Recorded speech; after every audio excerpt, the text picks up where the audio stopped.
안녕하십니까. 김민수의 빨간펜 시간입니다. 오늘은 시장이 아직 방향성을 뚜렷하게 잡지 못하고 좀 혼조의 흐름을 보여주고 있는데 아무래도 추석 연휴 전주죠. 그러다 보니까 아직 시장의 여러 가지 이슈들을 확인하려고 하는 움직임들이 좀 크겠다라는 쪽에서 변화를 체크하셔야 될 것 같고요. 그런 관점에서 이번 주 월요일이다 보니까 이번 주 중요한 이슈들 한번 체크를 해보고 시장의 반응들 어떤 쪽으로 나올지를 한번 여러 가지 그림을 그려보는 시간을 갖도록 하겠습니다. 가장 먼저 오늘 같은 경우 눈여겨볼 게 앞서서 중국의 9월 대출 우대금리가 발표가 됐죠.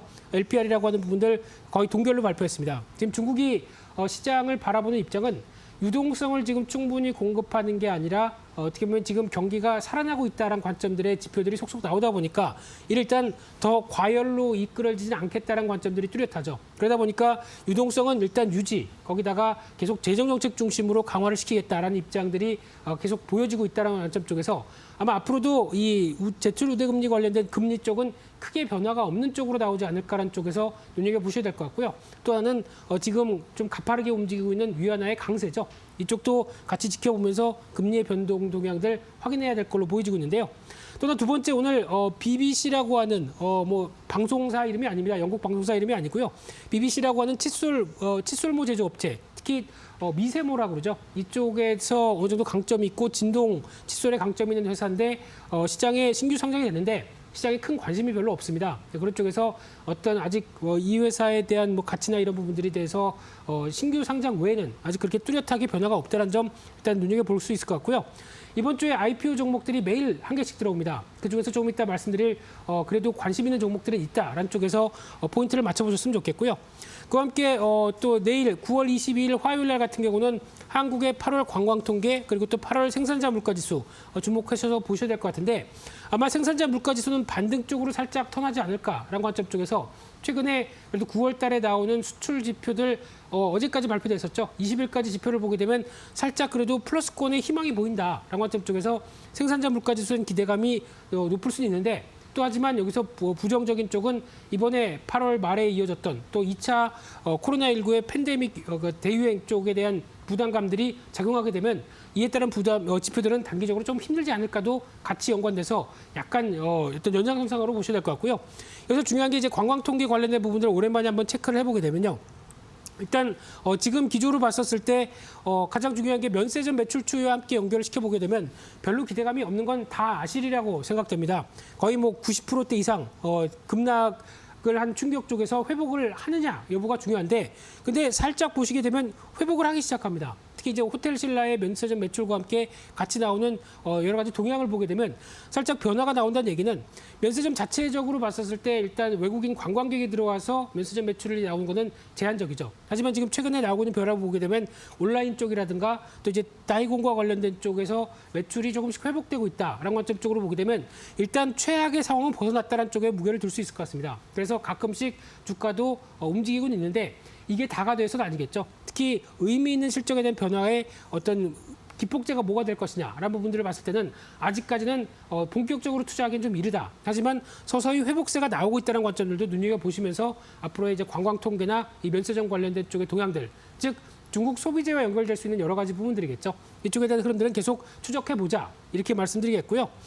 또 하나 이제 9월 22일 날 화요일 날 같은 경우는 이제 가장 중요한 게 이번 주는 이게 거의 다겠네요. 물론 어떤 연준의 지금 FRB 의장의 어떤 하원의 증언도 이날 같이 있긴 하겠는데 그 부분보다는 오히려 지금 시장에서는 테슬라의 배터리 대회와 관련된 원래 이날 같은 경우도 주목할 게 주주총회가 더 중요한 모습들이었는데 배터리 대회와 관련된 쪽에서 말 그대로 배터리와 관련된 모습들이 어떻게 될 것인가 이 부분에 대해서 시장의 촉각이 가장 눈여겨볼 수 있겠죠.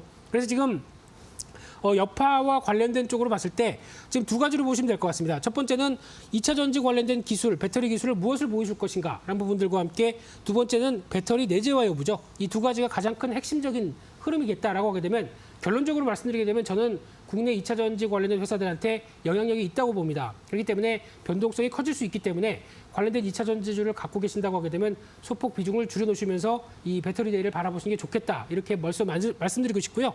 그와 함께 이제 뭐 나노와이어 관련된 이제 실리콘을 음극화 물질에서 사용한다라는 쪽의 기술을 발표할 가능성이 높다는 쪽인데 실리콘 같은 경우 지난 흐름으로 봤을 때는 어떤 가능성은 있는데 이게 쉽게 부풀죠. 그러다 보니까 여기에 적용하기가 좀 힘들었는데 이런 부분 쪽에서 기술의 발전으로 인해서 오히려 이제 첨가하는 실리콘에 대한 기대감이 높다라는 쪽으로 발표가 되게 되면 또 국내 업체들도 이쪽에 대한 관심이 높아질 수밖에 없겠죠.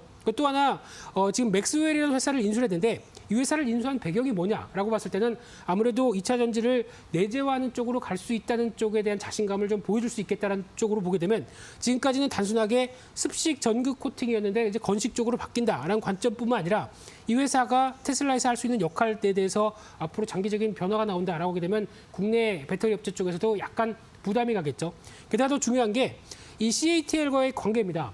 특히 지금은 리튬 인산 처리라고 하는 우리 국내 배터리 회사는 좀 다른 쪽이죠. 니켈계 쪽을 중점적으로 쓰고 있는데 CATL 쪽과 지금 아무래도 협력 관계가 좀 더 높다 보니까 이쪽으로 돌아간다는 관점들. 물론 이쪽은 아직까지 효율은 떨어지는데 가격은 상당히 낮습니다. 그러다 보니까 이제 어떤 전기차를 생산하는 테슬라 입장 쪽으로 봤을 때는 아무래도 이쪽에 대한 흐름들이 단가는 훨씬 좋다. 근데 이 부분을 훨씬 더 효율화를 높여서 이쪽을 쓰겠다라고 하게 되면 국내 LG화학 관련된 쪽의 배터리사들은 오히려 약간 충격을 받겠죠. 그런 가능성이 있다는 점을 염두를 하시면서 여기에 나오는 얘기들은 일단 시장에서 또 한번 변화가 나올 수 있다는 점들 주목하시면서 아마 23일 날 우리나라 시간으로 5시 30분입니다. 잠 못 주무시겠네요. 관련된 투자하시는 분들은 또 꼭 챙겨봐셔야 될 흐름이 아닐까 생각되고 있고요. 그와 함께 또 9월 20일 날 화요일 날 같은 경우는 여러 가지 이슈가 많은데 태형건설이 또 지주회사 함께 변경 상장이 되죠. 그에 따른 또 탄력들 아마 태형건설의 사업회사가 좀 더 부각받지 않을까 관심 있게 보셨으면 좋겠고요. 그밖에 백셀바이오라고 하는 항압 면역 치료제가 또 신규 상장됩니다. 조금 최근에 IPO 관련된 바이오주들에 대한 주가 흐름들 동향들 나쁘지 않기 때문에 좀 확인해봐야 될 것 같고요. 그밖에 나이키에 대한 실적 발표들, 특히 하반기 쇼핑 시즌을 어떻게 바라보느냐에 대한 관점들이 더 중요하지 않을까로 바라보고 있고요. 9월 23일 날 수요일 날 같은 경우는 삼성전자 갤럭시 온라인 쪽에서 언팩 행사가 세 번째가 열리는데 갤럭시 S20 FE, 그러니까 즉 좀 보급형 쪽의 S20을 공개하지 않을까 싶은데 기대감은 낮습니다. 지금 이쪽에 대해서 모멘텀이 크진 않을 것 같고요. 특히 또 갤럭시 Z 폴드2를 본격적으로 시판을 하다 보니까 이에 따른 또 판매량 흐름들과 함께 지금 최근에 예약 판매는 상당히 좋았죠. 이쪽에 대한 분위기도 확인할 필요가 있다라고 봐야 될 것 같고요. 그 밖에 9월 23일 수요일 날 같은 경우는 신규 상장하는 종목 중에서 바나텍이라는 회사 주목하셔야 될 것 같습니다. 지금 트렌드에 맞는 회사입니다. 특히 친환경 에너지 저장 장치 그리고 또 수소 연료 전지 소재 및 부품 이런 쪽이다 보니까 시장에 관심이 높을 수가 있겠죠. 그래서 관련된 종목들의 탄력들 지켜보셔야 될 것 같고요. 그밖에 미국의 7월 주택 가격 지수 그리고 9월 합성 PMI가 예비치가 발표될 텐데 특히 최근에 발표되고 있는 PMI 지수 쪽에서 미국 쪽 동향을 보게 되면 상당히 그래도 양호합니다. 그래서 지난 코로나19 사태의 충격을 벗어나서 이제 회복세로 들어오는 모습들을 완연하게 보여주고 있는데 이 부분이 계속 확장세로 이어가서 어떤 기저효과와 함께 지난 고점대 부분을 다 돌파를 하는 모습들이 확인될지는 좀 더 지켜봐야 되겠죠. 근데 하지만 눈높이는 생각보다 그렇게 떨어지지 않는다라는 쪽에서 지금 제조업 지표에 대한 동향들이 확인되고 있다는 점에서 주목을 하셔야 될 것 같고요. 그 밖에 9월 24일 날 목요일 날 같은 경우는 넷마블에서 BTS 유니버스 스토리 관련된 게임이 나오죠. 이것 때문에 오늘 잠깐 주가가 움직이기도 하는데 기대감 대비해서 어떤 흥행 여부 가장 또 중요하게 보셔야 될 것 같고요. 또 하나 원방테크라는 회사가 또 이날 상장이 됩니다. 그래서 클린룸 전문 업체다 보니까 최근에 월덱스라는 회사도 주가가 저평가됐다는 관점 쪽에서 탄력들이 좋았는데 그런 비슷한 기조가 나갈지도 한 번쯤 체크를 하셔야 될 걸로 보여지고 있고요. 그 밖에 9월 25일 날 금요일 날 같은 경우는 한국의 8월 무역지수 및 교역 조건 그리고 9월 소비자 소망조사가 발표가 될 예정입니다. 여기서 관련된 내용들을 한번 자세하게 살펴보게 되면요. 이번에 무역 관련된 지표를 보게 되면 수출과 수입 모두 다 아직까지 정체고 최근에 8월 달은 약간 또 다시 꺾이기 시작했죠. 근데 지금 9월 달까지 발표된 지수의 동향을 같이 놓고 보게 되면 9월 달에는 반전 가능성이 좀 높은 쪽으로 나오지 않을까라는 쪽으로 바라보고 있는데 이제 변수는 이 2차 코로나 유행에 대해서 얼만큼 좀 변화가 나왔는지 이 부분도 한번 체크를 할 필요가 있는데 아마 그래도 기대감은 살짝 높아간다는 쪽에서 수출 관련된 동향들 그래도 눈높이가 한껏 올라갔다는 쪽에서 한번 바라보셨으면 좋겠고요. 그와 함께 또 소비 지표도 한번 체크해 보겠습니다. 지금 최근에 발표된 소비자 신뢰 지수와 소매 판매 관련된 쪽의 동향들을 보게 되면 약간 엇박자죠. 그래서 지금 소매 판매는 마찬가지로 지금 밀리고 있는데 오히려 소비자 신뢰 지수는 좋아지고 있습니다. 이 부분에 대한 실질적인 판매는 오히려 지난번에 국가 재난지원금과 관련된 쪽에 여파가 좀 컸었죠. 그래서 그 이후로는 약간 다시 빠르게 하강하고 있는데 그래도 소비자 신뢰 지수가 회복한다라고 하게 되면 이 부분을 좀 더 약간 완만하게 바꾸겠죠. 그러다 보니까 더 중요한 부분들은 소비자 신뢰 지수가 먼저 계속 꾸준하게 반응을 하면서 움직일 수 있는지의 부분들 이 부분을 좀 체크할 필요가 있다라고 말씀드리고 싶고요.